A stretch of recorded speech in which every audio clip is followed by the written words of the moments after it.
நீங்கள் பார்த்துக் கொண்டிருப்பது உங்கள் விஜய்.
தம்பி ஹரிஹரன், சின்ன குழந்தை நிறைய தப்பு பண்ணாலும் எடுத்து நம்ம முத்தம் கொடுப்போம். உன்னை கண்டா எனக்கு அப்படியே ஆசை ஆயிருக்கு. நீங்கள் ரொம்ப பர்ஃபெக்டாக இருந்தால் எங்களுக்கு வேலையே கிடையாதுங்க. ஆனால் அந்த தப்புக்கள் போன தடவை நான் உனக்கு நிறைய கரெக்ஷன் சொல்லியிருந்தேன் உச்சரிப்பை பற்றி. அது இன்னும் உனக்கு கரெக்டாக வரலை. கனவு கனவுன்னு பாடுற, காலம் காலம்ன்ற, கோலம் கோலம்னு பாடுற, நிறைய இடத்துல ஸ்ருதி சேர்ந்தும் சேர்ந்தாமல் இருக்கு. அப்புறம் listen to the style of Soundararajan பாடு. ஹோ ஹோ நோட் எது இருந்தாலும் அந்த ஹோ அழித்து சொல்லுவார். நீ ஓ ஓன்னு பாடுற அந்த ஸ்டைல் ஆஃப் சிங்கிங் அதுதான். இந்த பாட்டு ஆக்சுவலாக நான் சொன்னேன் விஸ்வநாதன் சார் எப்படி ஸ்டைல் ஆஃப் சிங்கிங் சேஞ்ச் பண்ணார் சௌந்தரராஜன் அப்படின்றது. வசந்த முல்லை போலே அசைந்து ஆடும் பெண் புறாவே, நாணம் எல்லாம் நான் அறிவேனே, வா வா ஓடே வா, இப்படி பாடிட்டு இருந்தவர் ஒரு Cliff Richard style of singing. யார் அந்த நிலவு கொண்டு வந்துட்டாருன்னா என்ன இன்ஃப்ளூயன்ஸ் ஒரு மியூசிக் டைரக்டர்னு பாருங்கள். ஒவ்வொரு ரெக்கார்டிங்லேயும் சௌந்தரராஜன் சாருக்கும் அவருக்கும் சண்டை தான். எவ்வளோ சண்டை நடக்கும்னா கடைசியில் இவங்க 2 பேர் திரும்ப வேலை செய்ய மாட்டாங்க. எந்த அளவுக்கு போகும்னா, அண்ணே அந்த சங்கத்து சரியாக வரல, இத்தனை தடவை ரிஹார்சல்ஸ் பண்ணாலும் சங்கத்து வரமாட்டேங்குது, நானும் முயற்சி தான் பண்ணிட்டுருக்கிறேன், வரலன்னா என்ன பண்ண சொல்கிற அப்படின்னு வரவர்.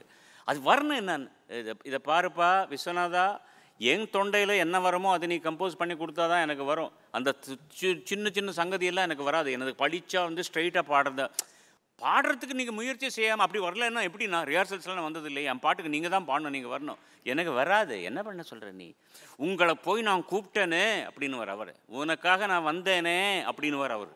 இவ்வளோ சண்டை நடக்கும். எல்லாம் ஆனதுக்கப்புறம் பாட்டு கேட்டுட்டு தோளில் கை போட்டுட்டு, அண்ணன் எவ்வளோ அழகாக பாடினீங்க, என்ன எவ்வளோ அழகாக பண்ணிருக்கீங்க தம்பி நீங்கள் அப்படின்னு போயிடுவாங்க 2 பேர். இது டெய்லி அஃபேர். ரெக்கார்டிங்கில் அவங்க 2 பேர் இருக்கும்போது இந்த சண்டை சச்சரவு நடந்துகிட்டே இருக்கும். ஆனால் beautiful songs how come because of emotion ஆகிட்டேன். அதுங்கண்ணா எமோஷன் ஆகிட்டு அடிச்சிட்டேன். You will definitely make a better change வரும்னு நினைக்கிறேன். அந்த வரலும் இந்த லைட் மட்டும் நான் எங்கிட்டயே வச்சுக்கிறேன். தப்பாக நினைக்காத. ஆல் தி பெஸ்ட் பீ. ஹரிஹரன், நீ செஞ்ச முயற்சிக்கு இவ்வளோ பிரம்மாண்டமான ஆர்கெஸ்ட்ராவோட நின்று நீ வந்து தைரியமாக பாடினதுக்கே உனக்கு நான் இன்றைக்கி வந்து எல்லாருக்கும் போனஸாக ஸ்டார்ஸ் கொடுத்துக்கிட்டே இருக்கேன். ஏன்னா வந்து இதெல்லாம் நானே பிறக்காத காலத்துலேருந்து வந்த பாட்டு. நீங்கள்லாம் இவ்வளோ அருமையாக ப்ராக்டிஸ் பண்ணி மைண்டில் ஏற்றிக்கிட்டு இந்த மாதிரி பெரியவங்க முன்னாடிலாம் இப்படி தைரியமாக பாடுறீங்கன்னாவே you deserve it man. Thank you sir. இன்றைக்கி வந்து கரெக்டாக நீங்கள் இந்த கன்ஃபியூஸ் ஆகாமல் கரெக்டாக பேக்ரவுண்ட் எங்கே முடிக்கிறாங்களோ அங்கே ஸ்டார்ட் பண்ணி அந்த ஒரு எஃபர்ட்டுக்காக நானும் கொடுக்குறேன் சார். ஹரிஹரன், நிறையா சிங்கர்ஸ்க்கு வந்து சங்கதி போடுறது இல்லை கற்றுக்கிறது அதுதான் அவளுக்கு கஷ்டமாக இருக்கும்.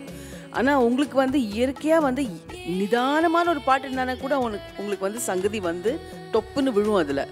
ஆனால் அது பண்ணாமல் நிதானமாக சிம்பிளாக பியூட்டிஃபுல்லாக பாடினதுக்கு உங்களுக்கு தேங்க்யூ.